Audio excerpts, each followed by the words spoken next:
Goddard, and this is the Warehouse Warriors game explanation.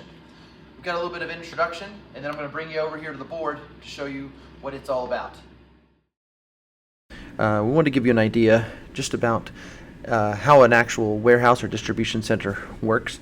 Robots are really good at handling dull, difficult, and dangerous work, and a warehouse or distribution center, like the one that you can kind of see there, you're going to have lots of products that are going to come in and be delivered there, and eventually, after they go through this process here, they're going to go to one of the stores like a Walmart or H-E-B or a Target, and then eventually make its way to your house. So I want to get you an idea of just how big these buildings are. They are huge.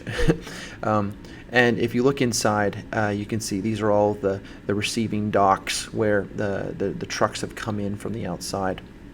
And then inside you have sometimes lots of shelves, and there's all sorts of different ways that distribution centers and warehouses are being built, and things have to get around from one place to another. You have slides for boxes, you have conveyor belts, you have people carrying around lifts, sort of like push-pull lifts, but you've got forklifts, you've got robots that are driving themselves sometimes.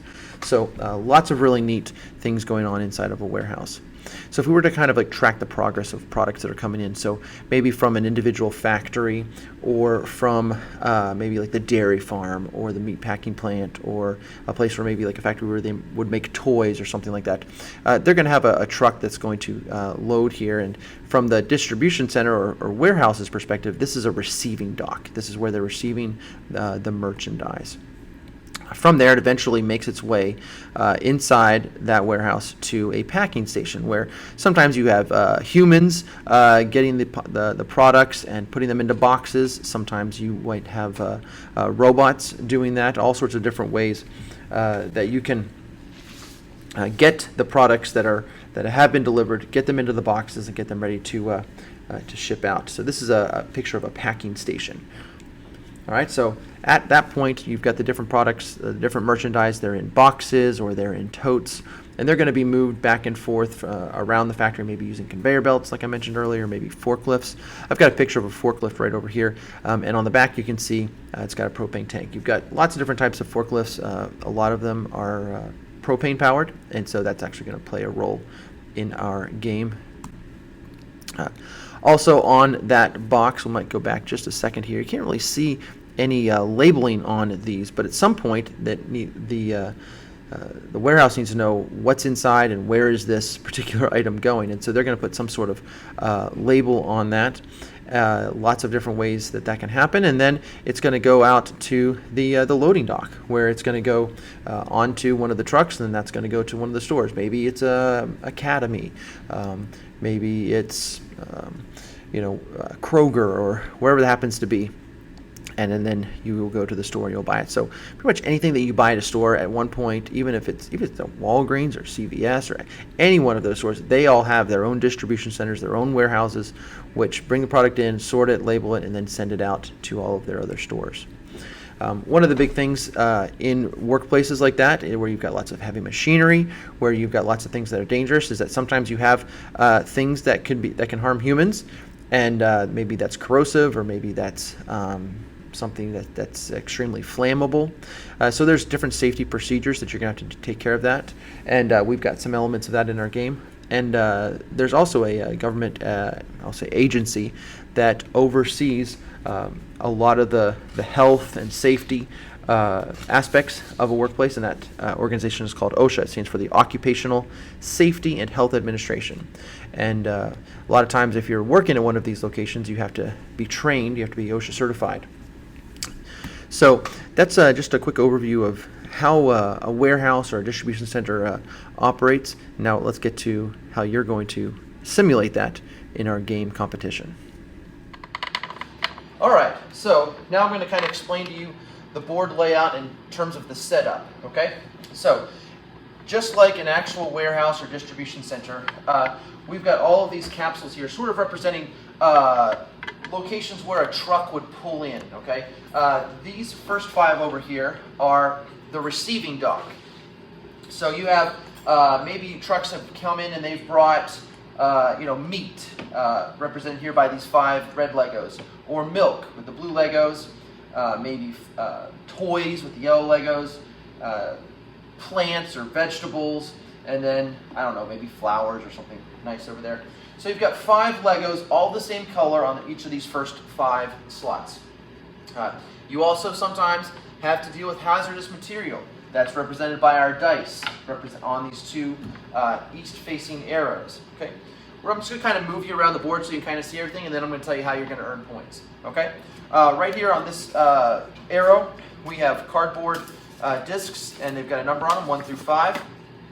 Over here in this southwest corner, we've got 5 Pringles Snack Stack containers. They're all flush there against the wall. Over there in this corner, we've got PVC couplers. They're all kind of along the wall here. These are going to represent our propane tanks. On this arrow, we've got cotton balls. That's our packing material. Over here, we have this Dixie cup. I don't know how that cotton ball got in there, but all right. This is our hazardous material disposal container. It is lined up with this black line here, and I've got it taped down so that the top of this cup is flush with the top of the board. And then these capsules over here, these are our shipping dock. This is where we're going to send out our finished product, where you can imagine there would be trucks that would come in and get loaded up, and then they would go deliver the finished product, maybe to some store like Walmart or H-E-B or Target, or it might even go to another entirely different sort of distribution center, where it would then put on a smaller truck, maybe deliver to your house if it was maybe an Amazon box or whatever. Okay, and right there in the middle there, inside the big circle in Target, we've got our Lego minifig guy. That's our supervisor. He's going to be sort of watching over the whole entire process here. So let me give you a quick rundown of the game.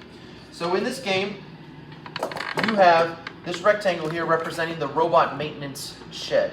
This is where both of the team's robots are going to start the match off. Now the match currently, I believe the time is 1 minute 45 seconds. There might be some things here.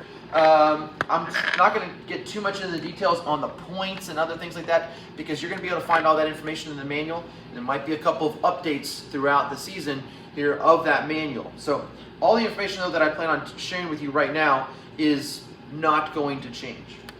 So during the time period of the match, your job is to remotely control your team's robots to go around and do a whole bunch of tasks here, which I'll explain.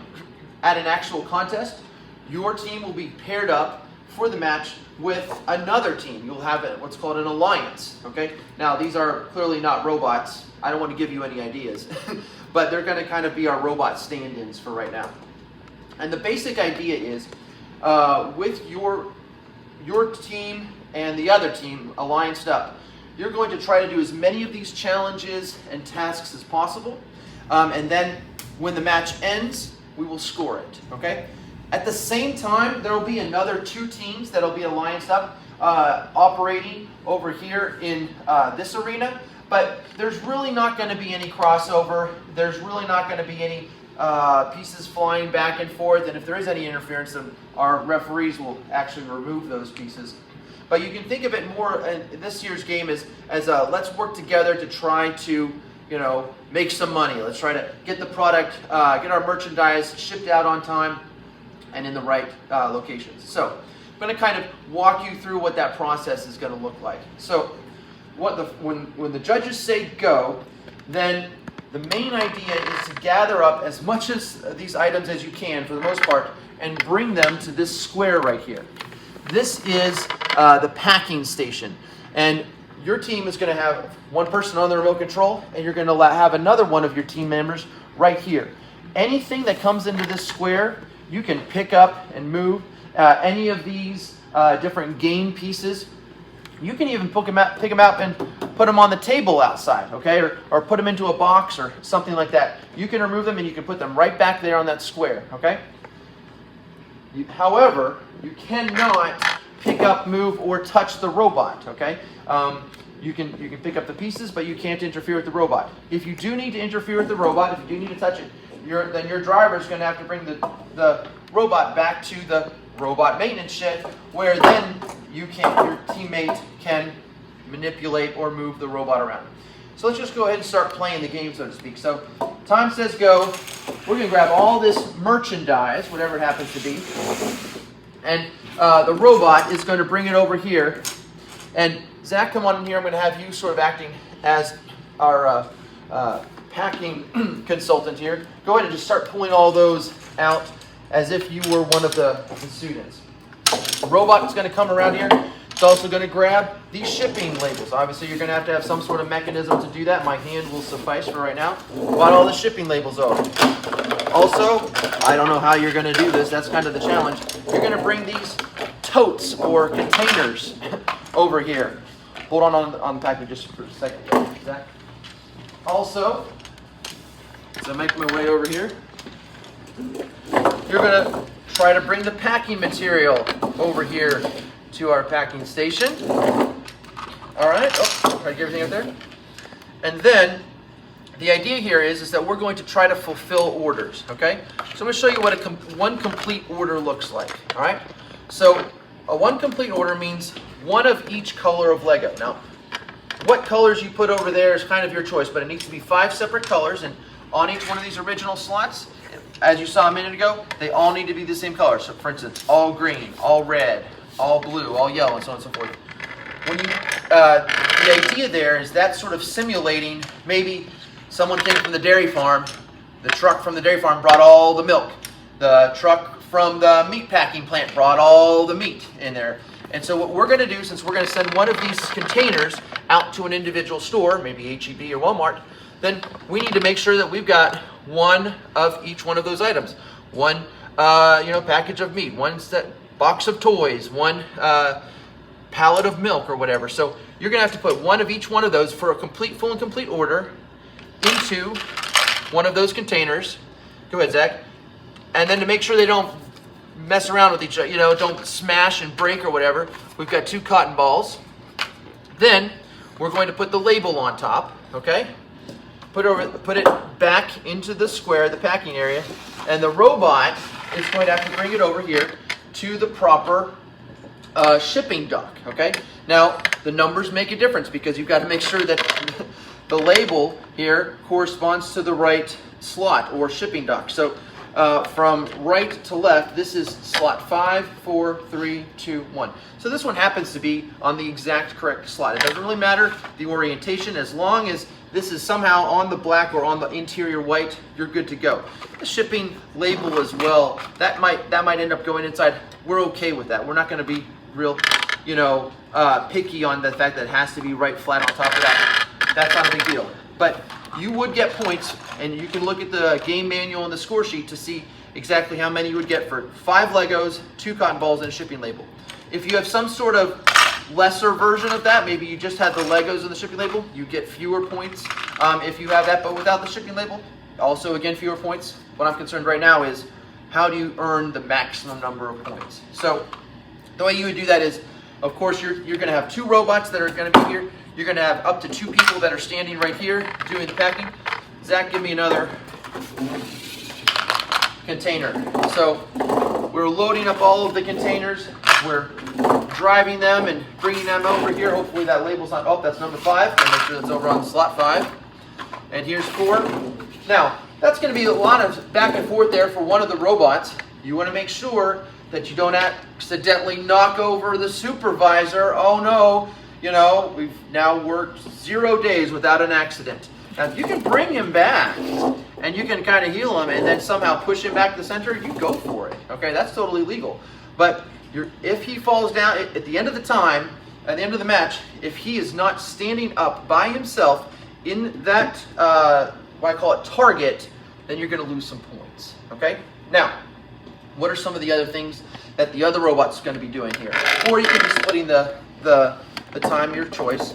Well, a lot of forklifts, which these robots are kind of playing the role of forklifts, are powered by propane. As you saw earlier, propane tanks are kind of cylindrical. That's what these are going to represent. So we need to somehow bring these propane tanks back to the maintenance shed. Okay? If you do that, you get a few more points. How many? I'll go look at the manual. However, if at the end when they call time, some of these are laying out around, propane tanks laying out on the factory floor, that is an OSHA violation. And you will be penalized that for having an unsafe workplace. All right? So if you can bring all of these, or any of these PVC pipes back over here, you get points for it.